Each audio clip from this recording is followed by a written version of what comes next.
In this video lecture, we will go through vapor pressure of liquids.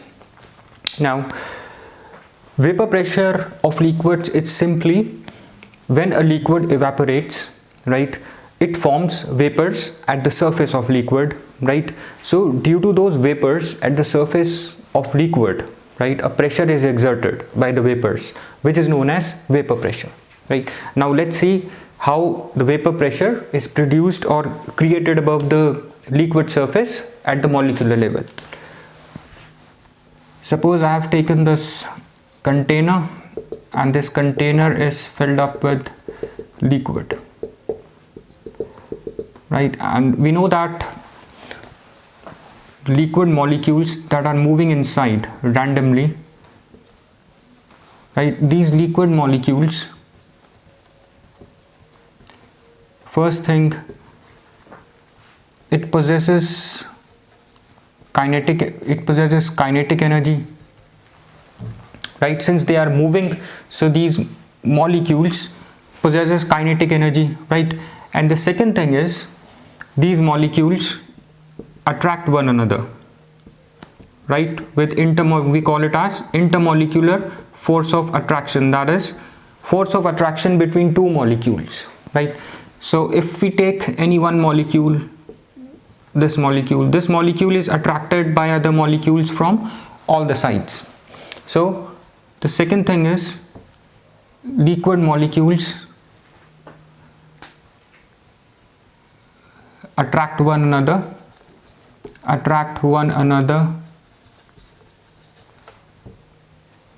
due to intermolecular force of attraction. Intermolecular force of attraction, right? So two things now. First thing is, since liquid molecules are moving, so they possess kinetic energy, right? And these liquid molecules attract one another with intermolecular force of attraction. So we have intermolecular force of attraction acting between these molecules. Now if we look at this liquid, in the bulk of liquid that is inside the liquid, this molecule is attracted by all other molecules, right, from all the sides, right? And if we look at the molecules that are at the surface of liquid, right, these molecules are attracted by molecules inside it, right? So we have two things that needs to be kept in mind. The molecule which is inside, right, is attracted by other molecules from all the sides, right? Whereas the molecules that are at the surface of liquid, these molecules are attracted only by molecules beneath it or under these molecules, right? So these molecules, right, since they are attracted by other molecules, all other neighboring molecules, right? Okay, one thing, since we said that we are studying vapor pressure, right? Vapor pressure is due to liquid molecules changing into vapors, right? So how these liquid molecules change into vapors, right?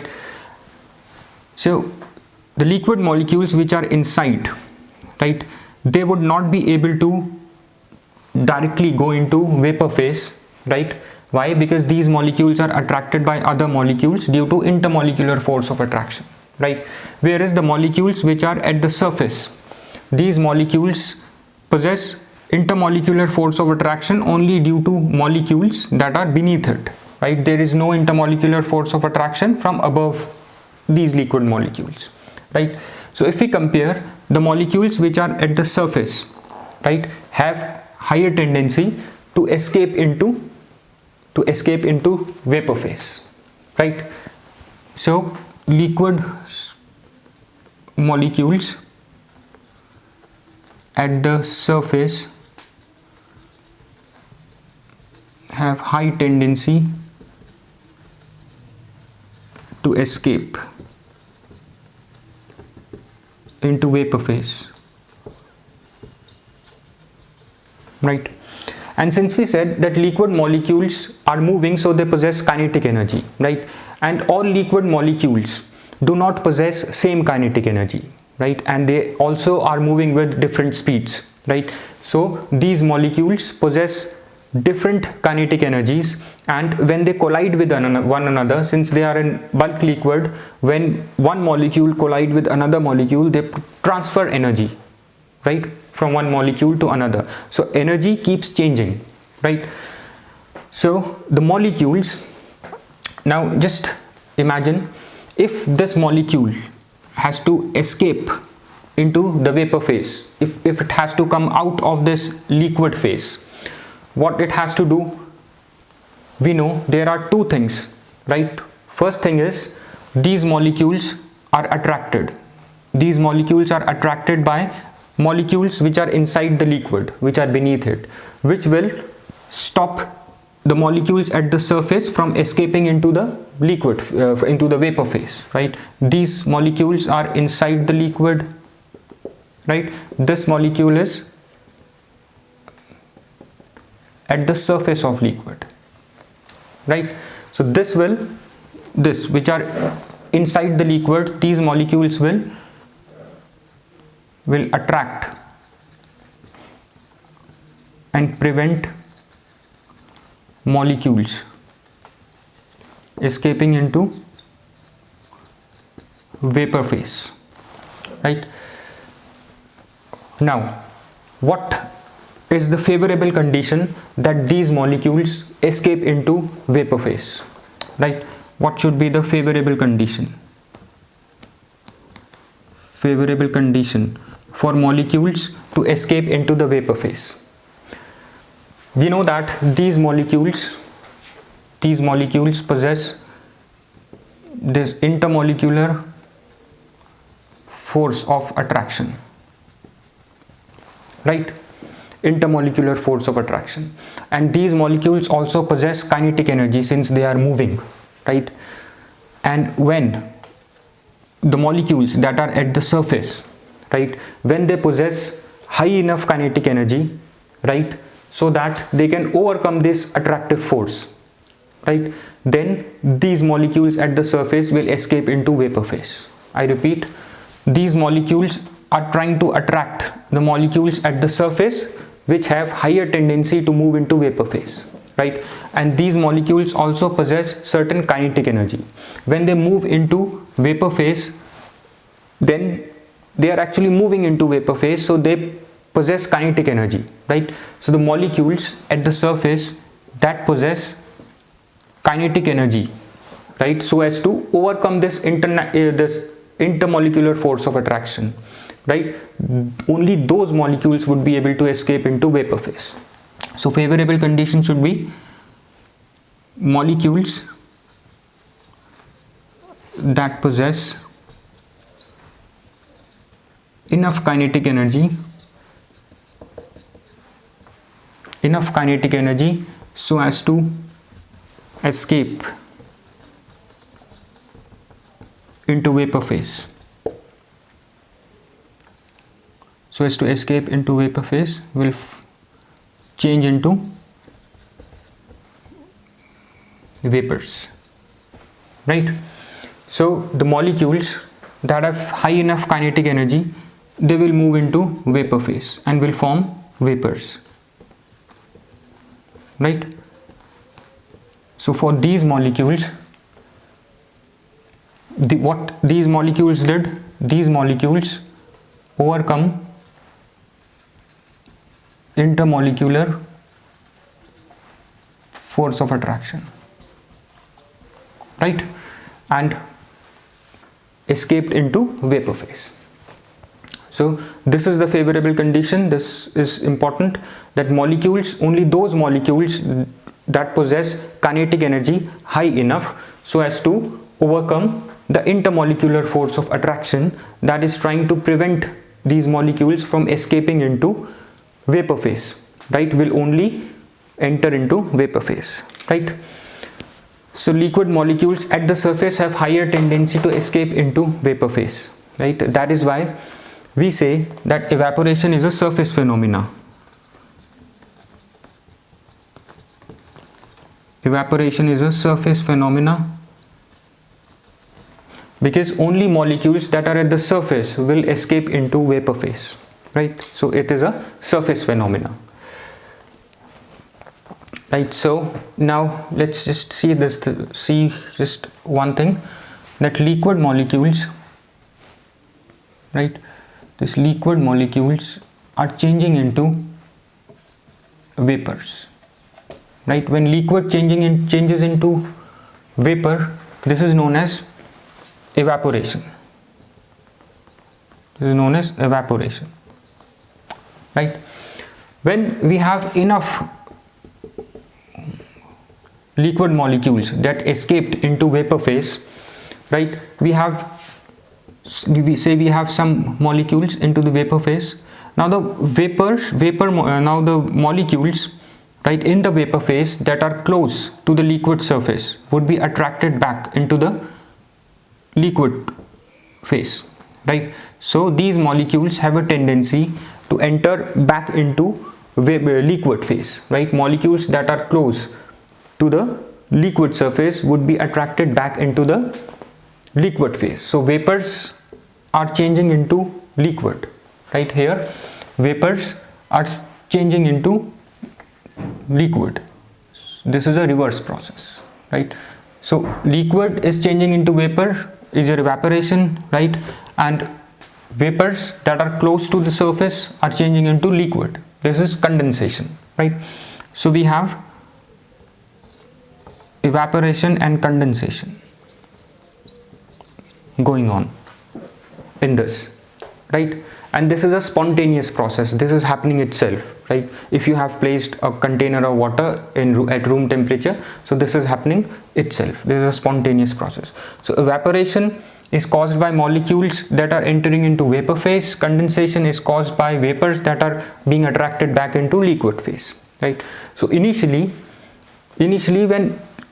when there are less vapors above the liquid surface, more and more liquid molecules will enter into vapor phase, right?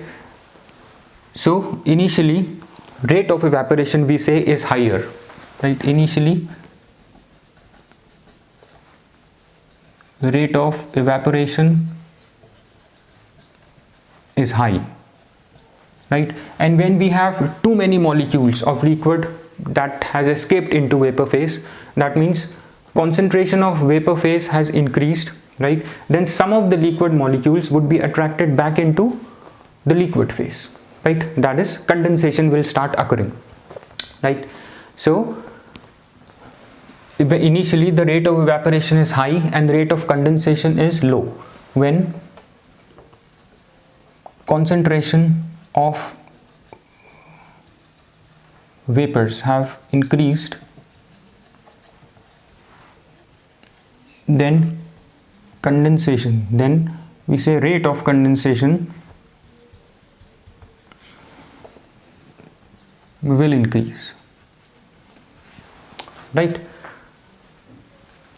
So what will happen is, when the rate of evaporation will increase, right, more and more molecules are entering into vapor phase, right? And when the concentration of vapor phase has increased, right, then some vapors would be attracted back into the liquid phase and condensation will occur. So initially rate of evaporation is increasing, right? And when due to the rate of evaporation, the vapor phase is built up, right? When the vapor's concentration is more, then the rate of condensation is also increasing. If you look at from the vapor's perspective, the rate of condensation will slowly increase, right? As the vapor phase will build, the rate of condensation will increase, right? So what is happening is, when the vapor phase will build, right, more and more vapors will be attracted back into the liquid phase, right? So slowly rate of condensation is increasing and rate of evaporation is decreasing, right? At one point, rate of evaporation would become equal to the rate of condensation. Since this is a reversible process, right, an equilibrium would be established, right? At equilibrium, the rate of evaporation would be equal to the rate of condensation, right? At equilibrium, the pressure exerted by the vapors above the liquid surface is called as vapor pressure of liquid, right? I repeat, at equilibrium when rate of evaporation is equals to rate of condensation, right? The vapor pressure, when this is equal to this at equilibrium, the vapor pressure above liquid surface is called as vapor pressure of liquid, right? This is known as, this is your vapor pressure of liquids. And if you want to calculate it, you can connect a manometer to it like this, right? Which will, the reading of which will give you the vapor pressure, right?